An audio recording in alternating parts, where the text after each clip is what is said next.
Барал дрва за сеча, па ја открил најголемата пештера во светот. Дури во 1991 година локалниот земјоделец Хокан наишол на влезна пештера додека работел како нелегален дрвосечач. Веднаш му било јасно дека не станува збор за обична пештера. Најголемата пештера во светот, Сондунг, било откриено официјално дури во 2009 година, но како можело нешто толку огромно да остане скриено толку долго време? Во близина на виетнамската граница со Лаос, во шумата што сега е прогласена за национален парк, долго време било сокриено вистинско природно богатство. Дури во 1991 година локалниот земјоделец по име Хокан случајно наишол на влезот на пештера додека нелегално сечел дрва во шумата. Веднаш било јасно дека ова не е обична пештера. Влезот бил огромен, а од пештерата течела река. Им кажал на пријателите и познаниците што видел, па поминале речиси 20 години пред истражувачите всушност да дознаат за тоа.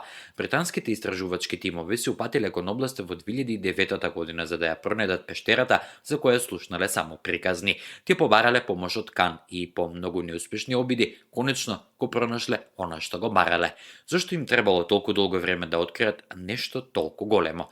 Бидејќи во овие шуми речиси и да нема луѓе, тешко е да се снајдете, а патот до самата пештера е тежок потфат. Никој не можел ни да ги претпостави незините вистински пропорции. Ако се прашувате колку е голема, па доволно да може Боинг 747 да прелета низ неа, без да се закачи ниту за зидовите, ниту за таванот. Долга е повеќе од 5 километри, висока над 200 метри и широка околу 150 метри. Некои сталагмити во пештерата се високи и до 70 метри.